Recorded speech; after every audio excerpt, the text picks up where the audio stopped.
ছাত্র আন্দোলনে গেল জুলাইয়ের মাঝামাঝি সময় থেকে দেশ যখন উত্তাল তখনও শান্ত শীর্ষ রপ্তানি আয়ের পোশাক খাত।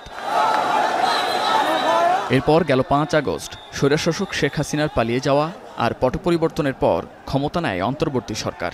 আস্থা ফিরতে থাকে পোশাক খাতে। হঠাৎ ১ সেপ্টেম্বর বিভিন্ন দাবিতে রাস্তায় নামে পোশাক শ্রমিকরা। সব দাবি মানা হলেও দীর্ঘ ১ মাসে তা পুরোপুরি নিয়ন্ত্রণে আসেনি।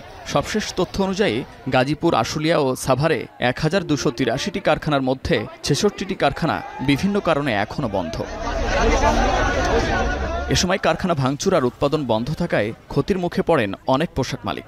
চলতি বছরের প্রথম ৭ মাসের তথ্য বলছে, বড় দুই বাজার ইউরোপ ও আমেরিকায় আশঙ্কাজনক হারে কমেছে পোশাক রপ্তানি। যুক্তরাষ্ট্রে কমেছে ১০.২৮% আর ইইউতে কমেছে ৪.৮৪%।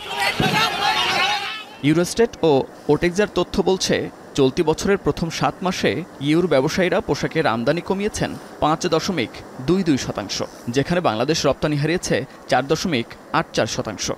ইতিবাচক ধারায় আছে শুধু কম্বোডিয়া, পাকিস্তান ও মরক্কো। এ সময় যুক্তরাষ্ট্রের ব্যবসায়ীরা ক্রয়াদেশ কমিয়েছেন ৪.৬১%, যেখানে বাংলাদেশ রপ্তানি হারিয়েছে ১০%-এর বেশি। শীর্ষ ১০ রপ্তানিকারক দেশের মধ্যে কম্বোডিয়া ও পাকিস্তানের রপ্তানি বাড়লেও বাকিদের কমেছে। এ তো গেল জুলাই পর্যন্ত হিসাব। আগস্টের অভ্যুত্থান পরবর্তী সময়ে কি অবস্থা? আগস্ট সেপ্টেম্বরের প্রকৃত রপ্তানি তথ্য পাওয়া না গেলেও রপ্তানিকারকরা বলছেন এ সময় কমেছে ক্রয়াদেশ। তবে ক্রয়াদেশ বাতিল নিয়ে রয়েছে মিশ্র প্রতিক্রিয়া, যদিও হারাতে হয়েছে বছরের সবচেয়ে বড় আদেশ। অর্ডার যে ডাউনপ্লে হচ্ছে, এটির একটি বড় সুযোগ কিন্তু ইন্ডিয়ানরা ইজ টেকিং। পৃথিবীর one of the biggest retailer, তাদের একটা 17 মিলিয়ন পিসেস অর্ডার থাকে প্রতি বছর, তারা করে বাংলাদেশ থেকে এটা করে। সেই 17 million piece order has move to India. I can total order has been move to India. এবং এটি সাধারণত প্রোডাকশন হয় August, September, October, November, December, এই 4 মাসে। এই অর্ডারটি মুভ করেছে এবং এই অর্ডার কোথায় মুভ করেছে, কোন ফ্যাক্টরিতে মুভ করেছে I know. T shirt, particularly knit sector একটু বেশি ইম্প্যাক্ট করেছে। চেস অর্ডার ওভেন সেক্টরে পুরাপুরি has move to India, Pakistan and Sri Lanka. So overall আমার মনে হয় একটা $4 থেকে $6 বিলিয়ন আমরা এক্সপোর্টের নেগেটিভ দেখতে পাবো। বলার মতো কোনো কোয়ান্টিটি ক্যান্সেল হয় নাই। যেটা হয়েছে সেটা আমি যেটা বললাম যে এয়ার বা ডিসকাউন্টে গেছে, কারণ ক্যান্সেল বাইরা করে না এই সময়ে, কারণ তাদের তো আবার কমিটমেন্ট থাকে, তাদের স্টোরে মাল তুলতে হবে, তাদের র্যাকে মাল থাকতে হবে। ফলে ক্যান্সেল করাটা কোনো সমাধান তার জন্য হয় না সাধারণত, যদি খুব বেশি দেরি না হয়ে সিজনটা মিস না হয়ে যায়। বাট 15-20 দিনের জন্য, 1 মাসের জন্য বাইরা কখনো ক্যান্সেল করে না। তারা যেটা করে যে তারা গুডসগুলো এয়ার করে, আর একটু বেশি দেরি হলে 1-1.5 মাস হয়ে গেলে তখন তারা একটা ডিসকাউন্ট দেয়, বিকজ তারা তাদের মেইন সিজনের শুরুটা মিস করে, লাস্টের দিকে তাদেরও ডিসকাউন্টে সেল করতে হয়। ফলে তারা তখন সেটাকে ডিসকাউন্টেড রেটে নেয় আর কি। চাইলেই যে 1 মাসের মধ্যে অন্য একটা ওই অর্ডারটা আরেকখান থেকে সোর্সিং করবে, এটা হয় না কখনো। ক্রয়াদেশ বাতিল কিংবা অন্য দেশে চলে যাওয়া নিয়ে ব্যবসায়ীদের মধ্যে মতের ভিন্নতা থাকলেও বিমানে পণ্য রপ্তানির ক্ষেত্রে বিমান ভাড়া নিয়ে একমত তারা। ক্রেতা ধরে রাখতে ক্ষতি জেনেও বিমানেই শিপমেন্ট করছেন তারা। দেরি হওয়ার কারণে প্রচুর পরিমাণে আমাদের গুডস এয়ারলিফট করতে হচ্ছে বা এয়ারে পাঠানো লাগতেছে, যেটা জাহাজে যাওয়ার কথা।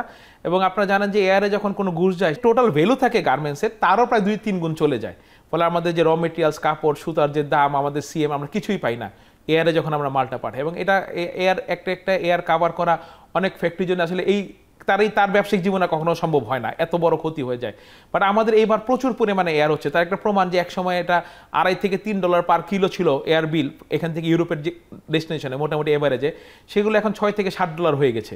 ক্যান্সেলের থেকেও বড় লস আমাদের এয়ারে হয়, কারণ ক্যান্সেল করলে হয়তো আমরা 30, 40, 50% প্রাইসে ওই গুডসটা বিক্রি করতে পারি। এয়ার বিল দেখা যায় ওই গুডসেরও ডাবল প্রাইস আসে পড়ে অনেক সময়। এই আশুলিয়ার ডিসরাপশন, অনেকে কি মাল ডেলিভারি নাই গুডস ডেলিভারি নেয় নাই চিটাগাং পোর্ট থেকে। সেই জন্য একটা কন্টেনার, এক্সপোর্ট কন্টেনারের একটা জ্যাম তৈরি হয়েছিল এবং সেই জ্যামের কারণে কিন্তু freight cost almost double in the sea port. Similarly এয়ারপোর্টের যখন আমরা ডিলেড শিপমেন্ট করছি, তখন এয়ার কস্ট আমাদের বেড়ে গেল। তবে শ্রমিক অসন্তোষের কারণে পোশাকের ক্রয়াদেশ কমে যাওয়াকে অযৌক্তিক বলছেন অর্থনীতিবিদরা। ইউরোপ ও আমেরিকার বাজারে বাড়তি মূল্যস্ফীতি, মার্কিন নির্বাচন আর বিশ্বজুড়ে অর্থনৈতিক মন্দাকে দায়ী করছেন তারা। মার্কিন যুক্তরাষ্ট্রের বাজারে উচ্চ বেকারত্ব, নির্বাচন কেন্দ্রিক অনিশ্চয়তা, এগুলো যেমন কাজ করছে, ইউরোপের বাজারের ক্ষেত্রে মূল্যস্ফীতি সেখানে একটা কারণ, এবং একই সাথে জ্বালানি সংকট এবং সামগ্রিক প্রবৃদ্ধি, কম স্রোত প্রবৃদ্ধিও সেখানে কারণ। সুতরাং এই বৈশ্বিক কারণগুলো কিন্তু আমাদের হাতে না, এবং সে কারণে এমনি অর্ডার কম আসবে, এটা স্বাভাবিক।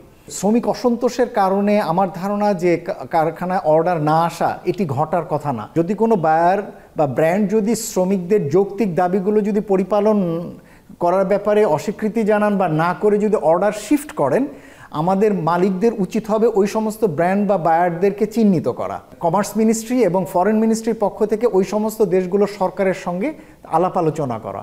সামগ্রিক পরিস্থিতিতে ক্রেতাদের যে আস্থার সংকট দেখা দিয়েছে তা ফিরিয়ে আনতে এ খাতে সরকারের বাড়তি মনোযোগ দেওয়ার পরামর্শ বিশ্লেষকদের। মুন্নাফ রশিদ, এখন, ঢাকা। 250-টিরও বেশি ডিজাইন অপশন নিয়ে ওয়ালটন স্মার্ট ফ্রিজ, বোঝে আপনার প্রয়োজন।